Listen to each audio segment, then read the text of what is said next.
পলাশপুর রাজ্যের রাজার মনে কোনো সুখ ছিল না, কারণ রাজার কোনো সন্তান ছিল না।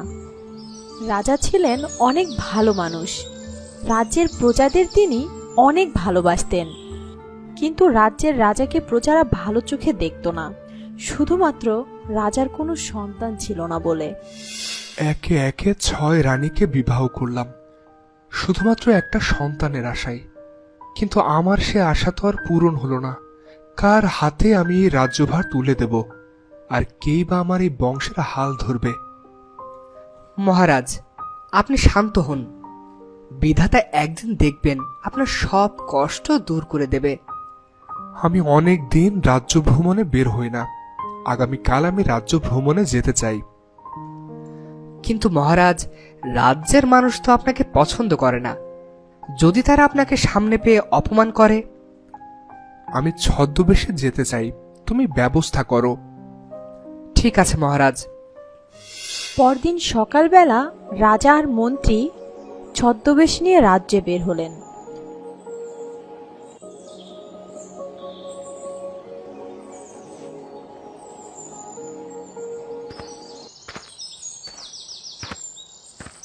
পথে যেতে যেতে এক বুড়ির সাথে দেখা হলো। বুড়িমা, আপনি কি বলতে পারবেন পলাশপুরের রাস্তাটা কোন দিকে? তুমি কে বাবা? কেন এসেছো এই রাজ্যে? চলে যাও এখনই। আজ এই রাজ্যের রাজা নাকি রাজ্য ভ্রমণে বের হইছে। কেন বুড়িমা, চলে যাব কেন? তোমাদের রাজ্যের রাজা কি খুব খারাপ নাকি? খারাপ হইলেও তো হতো, কিন্তু সে যে আটকুড়ে রাজা, তার মুখ দেখলেই সেই দিনটাই খারাপ যায়। আর সে যে রাস্তা দিয়ে যায়, সেই রাস্তার ঘাসও মরে যায়। আর সে যে ফসলের দিকে তাকায়, সে ফসলও নষ্ট হয়ে যায়। রাজা বুড়ির কথা শুনে অনেক কষ্ট পেল, আর আবার মন্ত্রীকে নিয়ে হাঁটতে শুরু করলো।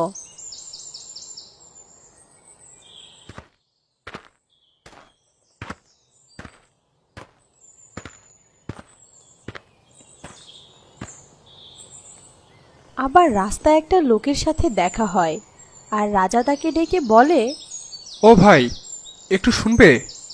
হ্যাঁ বলেন। আর কে আপনি? মনে হচ্ছে এই রাজ্যের কেউ না। তা কোথায় যাবেন আপনি? আমি পলাশপুরের রাজ্যে যেতে চাই। আমাকে বলবেন পলাশপুর গ্রামের রাস্তাটা কোন দিকে? আপনি বাড়ি ফিরে যান। আজ এই রাজ্যের আটকুরে রাজা রাজ্য ভ্রমণে বের হইছে, আর তার মুখ দেখলেই দিন খারাপ যায়। সে একজন আটকুরে রাজা।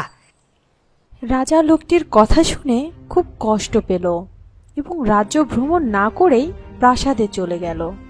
রাজার কষ্ট যেন আরো বেশি বেড়ে গেল। রাজা শুয়ে শুয়ে অনেক কষ্ট পেতে লাগলো। আমার এই কষ্ট কি কখনো দূর হবে না? রাজ্যের প্রজারাও আমার মুখ দেখতে চায় না। এত কষ্ট আমি আর সহ্য করতে পারছি না। এরপর রাজা ঘুমিয়ে পড়ে, আর সে একজন দরবেশকে স্বপ্নে দেখতে পায়। এই 6 রানী তোকে যা দিতে পারেনি, সপ্তম রানী তোকে সেটা দিতে পারবে।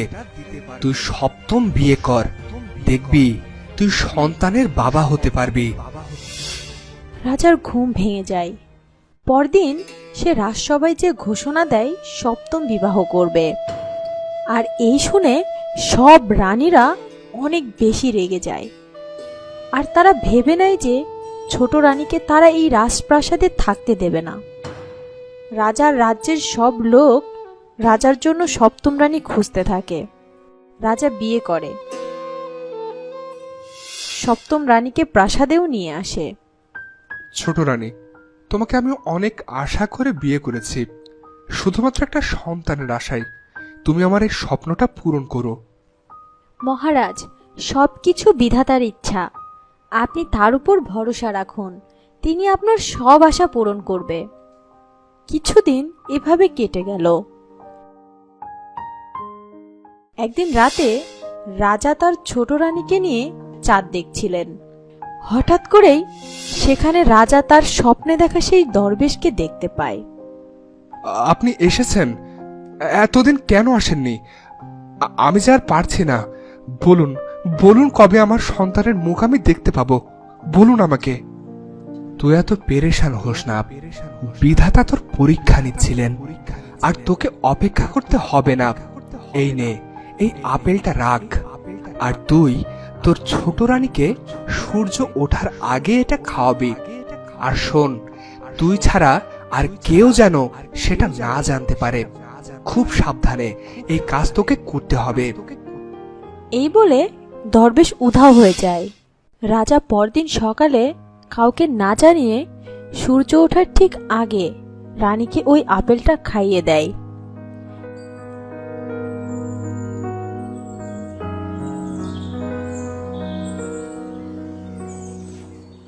এর কিছুদিন পরে রানী অসুস্থ হয়ে পড়ে। রাজা রাজবৈদ্যকে খবর দেয়। রাজবৈদ্য দেখে বলে, মহারাজ, খুশির খবর, ছোট রানীমা অন্তঃসত্ত্বা, আপনি বাবা হতে চলেছেন। রাজা এই কথা শুনে খুশিতে আত্মহারা হয়ে পড়ে। রাজ্যের সবার কাছে এই খবর পৌঁছে যায়। রাজা ঘোষণা দেয় তার সন্তান হবে। সেই খুশিতে রাজ্যের সবাইকে ভোজন করানো হবে, আর সবাইকে রাজকোষ থেকে মুক্ত হস্তে দান করা হবে। ওদিকে দেখতে দেখতে 9 মাস কেটে গেল। ওদিকে রানীরও সন্তান হওয়ার সময় ঘনিয়ে আসলো। রাজা রানীর কোমর থেকে নিজের কোমরে একটি সোনার শিকল বেঁধে রাখলো, আর বলল, যখনই তোমার দরকার হবে তখনই আমাকে ডাক দিবে। রাজা রাজসভায় গিয়ে বসলো, আর 6 রানী ছোট রানীর কাছে থাকলো। একটু পর পর রাজার 6 রানী শয়তানি করে রাজার শিকলে টান দিল।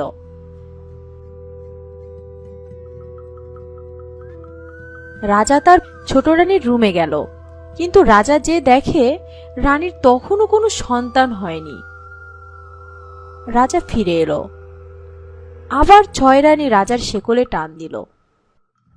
রাজা আবার মণিমাণিক সাথে নিয়ে ছোট রানীর রুমে গেল, কিন্তু না, এবারও রানীর কোনো সন্তান হয়নি।